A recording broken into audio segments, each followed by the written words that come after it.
Good morning. Unique education centre पर आपका बहुत बहुत स्वागत है।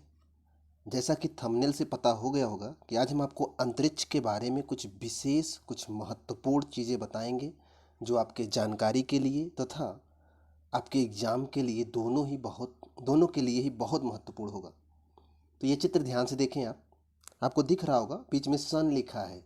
तो मैं इस चित्र को ही आपको थोड़ा सा समझाऊंगा। ध्यान से देखेंगे तो बहुत सारी जानकारी आपको यहाँ से निकल कर सामने आएगी। तो मैं आपको चल रहा हूँ समझाने, ध्यान से देखिएगा। ये चित्र मैं थोड़ा सीधा कर रहा हूँ। देखो, चित्र इस रूप में आया। ये क्या है? ये है आकाश गंगा। हमारी आकाश गंगा का आकार कैसा है? सर्पीला है। आप देखो, सर्पीला है। आप देख रहे हो, सर्पीलाकार है। ये आकाश गंगा अंतरिक्ष में ऐसे ही घूम रही है। और ये जिस आकाश गंगा में, दरअसल बात ये है, ये जो ब्रह्मांड है, ब्रह्मांड में ऐसी 10 100 अरब से भी ज़्यादा आकाश गंगाएं ऐसे तैर रही हैं। और उनमें से ही एक आकाश गंगा ये है जिसमें हम लोग रहते हैं। अब इसी आकाश गंगा में हम लोग आगे बढ़ते हैं। ध्यान से देखिएगा। अब इसके बारे में कुछ चीज़ें आपको यहीं बता देता हूँ। वैसे कन्फ्यूजन हो जाता है कि आप ध्यान से देख नहीं पाते, तो मैं आपको कुछ चीज़ें यहाँ बताता हूँ, ध्यान से देखिएगा। अब जैसे आप यहाँ इस आकाशगंगा में देख रहे हो, एक जगह पे सन लिखा हुआ है, जैसे यहाँ पर सन लिखा हुआ है। अब ये वाला क्षेत्र देख रहे हो आप इधर का। इसके बाद ये लाइन आएगी तो इधर से फिर आएगी, फिर इधर से ये वाली लाइन, मतलब सूर्य अभी यहाँ पर पहुँचा हुआ है। एक लाइन अंदर भी है और ये लास्ट वाली लाइन है। ये मतलब आप समझते हो कि जब इलेक्ट्रॉन, प्रोटॉन, न्यूट्रॉन, जब इलेक्ट्रॉन और प्रोटॉन, न्यूट्रॉन मिलते हैं, इलेक्ट्रॉनों के आपस में संगठन से एक नए तत्वों का निर्माण होता है, जैसे कि हाइड्रोजन बना, हीलियम बना।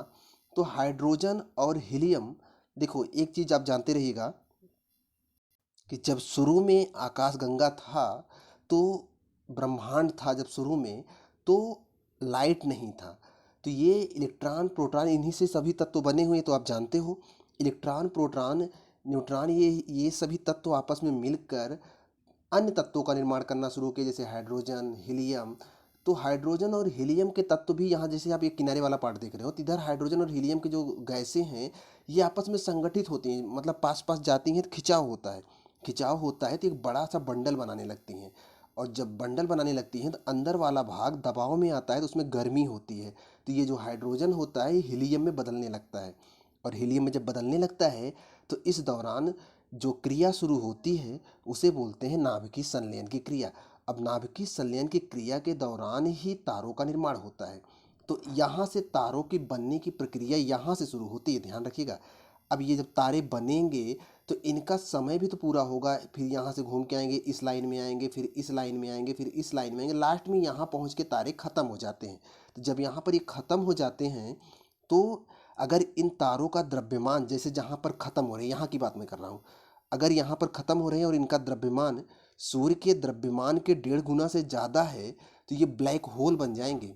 और सूर्य के द्रव्यमान के 1.5 गुना से कम है, तो ये ड्वार्फ तारे या श्वेत वामन तारा बन जाते हैं। और ब्लैक होल ऐसी घटना होती है, मतलब कि ऐसा क्षेत्र होता है जहाँ से जाकर प्रकाश भी वापस नहीं आता।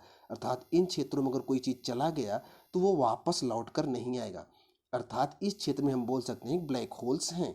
हमारा सूर्य अभी यहाँ पर पहुँचा हुआ है। इसका मतलब क्या है कि एक समय आएगा सूर्य यहाँ भी पहुँचेगा।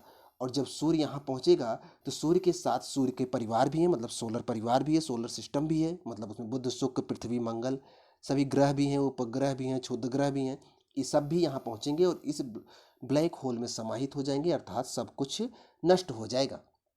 लेकिन एक चीज़ जानते रहिएगा, अभी वो समय बहुत दूर है, क्योंकि एक तारे का जीवन काल 10 अरब वर्ष माना जाता है। और अभी जो सूर्य है, ये लगभग 5.5 अरब वर्ष जीवन जी चुका है। अर्थात अभी 4.5 अरब वर्ष का जीवन बाकी है। पता नहीं हम लोग कितनी बार आएंगे और जाएंगे तब तक। अर्थात अभी टेंशन लेने वाली बात नहीं है। अभी सूर्य यहाँ है। अब देखो, हम जिस आकाश गंगा में रहते हैं, आप इस आकाश गंगा को ध्यान से देखो। हम जिस आकाश गंगा में रहते हैं, उसमें हमारी स्थिति क्या है कि इतना बड़ा सूर्य कितना छोटा दिखता है। और पूरे ब्रह्मांड में ऐसे ही 100 अरब से भी ज़्यादा आकाश गंगाएं हैं। उन्हीं में से एक आकाश गंगा में हमारा सूर्य है। अभी आपके दिमाग में फिगर क्लियर हो रहा होगा। अब हम आपको आगे कुछ अच्छी चीज़ें दिखाते हैं, ध्यान से देखिएगा। चलिए देखते हैं। अब हम सूर्य को ही आपको दिखाने चल रहे हैं, देखिए इसको। अब हम सूर्य के पास चल रहे हैं। अब देख रहे हैं ना, ये जो बगल बगल ग्रह दिख रहे हैं छोटे छोटे, देखिए मैं छोटा कर रहा हूँ एक बार फिर से। आप देखो, आकाश गंगा को ही मैं बड़ा करूँगा। अगर मैं सूर्य के पास जाना चाहूँ तो सूर्य के पास जब जाऊँगा तो देखो, हमने अभी आपको बताया गैस से ही संग्रह होकर तारों का निर्माण करती हैं। अब जब हम सूर्य के पास जाना चाहेंगे तो क्या करेंगे, उन गैसों के आसपास, अभी आप देखो ये जो छोटे छोटे कण दिख रहे हैं, ये सब गैसें हैं, छोटे छोटे, सॉरी, ये सब तारे हैं। गैसों के संगठन से इन तारों का निर्माण हो गया है। हमने इसको हाईलाइट कर रखा है क्योंकि हमें इसका अध्ययन करना है, इसलिए हम इसके पास चल रहे हैं। अभी आपके दिमाग में फिगर क्लियर हो गया होगा। तो हम सूर्य के पास चल रहे हैं, ध्यान से देखिएगा। अब जब सूर्य के पास जाएंगे तो देखो, अब सूर्य का सोलर सिस्टम खुलेगा। देखते रहिएगा आप सूर्य को। सूर्य के पास पहुंच रहे हैं हम लोग, देखिए ध्यान से देखिएगा, हम लोग सूर्य के पास पहुंच रहे हैं। फिर से मैं आपको दिखा रहा हूं, देखिए सूर्य के पास अब हम जब पहुंचेंगे तो यहाँ से सभी ग्रह निकलना शुरू कर रहे हैं। ध्यान से देखिएगा। और आज हम केवल सूर्य के बारे में ही जानेंगे, बाकी चीज़ें नेक्स्ट वीडियो में जानेंगे और ग्रहों के बारे में। तो अभी हम सूर्य के पास चल रहे हैं। ये रहा अपना सूर्य, जिसका चक्कर सभी ग्रह लगाते हैं। सूर्य को जानने से पहले कुछ चीज़ें और जान लेते हैं। पहले ध्यान से देखिए, मैं पीछे कर रहा हूँ, आप ध्यान से देखिए। पहले यहाँ देखें। अब आपको एक चीज़ तो यहाँ दिख रही होगी, देखिएगा, मैं आपको बताता हूँ। ये सूर्य है, इसके बाद इसके जस्ट बगल में यहाँ बुध है, शुक्र है, फिर पृथ्वी है, मंगल है, बृहस्पति है, शनि है, अरुण वरुण है। मतलब ये सब जो है सूर्य के चारों तरफ चक्कर लगाते हैं ऐसे ऐसे। अब एक बात तो आपको समझ में आ रही है कि इससे क्या पता चलता है कि जो सूर्य है वो बीच में है, बाकी सभी ग्रह उसका चक्कर लगाते हैं। लेकिन कुछ चीज़ें मैं बताता हूँ जो आपके एग्जाम की दृष्टि से काफ़ी महत्वपूर्ण है, उनको जानिए। कि दरअसल बात ये थी कि शुरू में लोगों को इसके बारे में अच्छे से जानकारी नहीं थी। तो उस समय एक मिस्र या यूनान आप कह सकते हो, वहाँ के खगोल शास्त्री थे, उनका नाम था क्लाडियस टालमी। क्लाडियस टालमी ने सर्वप्रथम अपना एक व्याख्यान दिया था। उसमें और इनका जो समय था वो था 140 ईस्वी, 140 ईस्वी में की बात है। और ये मिस्र के थे, इनका नाम था क्लाडियस टालमी। इन्होंने क्या कहा था, इन्होंने कहा था कि इन्होंने कौन सा सिद्धांत दिया था कि भूकेंद्रीय सिद्धांत। मतलब इन्होंने कहा कि ये जो पृथ्वी है, अभी ये जो पृथ्वी आपको दिख रही है, उन्होंने कहा कि ये पृथ्वी केंद्र में है और समस्त ब्रह्मांड के केंद्र में पृथ्वी है। और जितने भी ग्रह बुध शुक्र और जो भी हैं सूर्य, ये सभी पृथ्वी का चक्कर लगाते हैं। तो आपको इस फिगर से तो क्लियर हो रहा होगा, इसको दिमाग में रखिएगा, पूछा भी गया है कि इस फिगर से तो क्लियर हो रहा होगा कि जो इनका क्लाडियस टालमी का जो ये सिद्धांत था वो गलत था, भूकेंद्रीय सिद्धांत गलत था। क्योंकि केंद्र में कौन है, सूर्य है। वो भी ब्रह्मांड के केंद्र में नहीं है, केवल सोलर सिस्टम का जो हमारा सोलर सिस्टम है, सौरमंडल है, उसके केंद्र में सूर्य है। और अभी तो आपको हमने बताया कि ये कहाँ पर है, हमारी आकाश गंगा में एक छोटा सा बिंदु है सूर्य।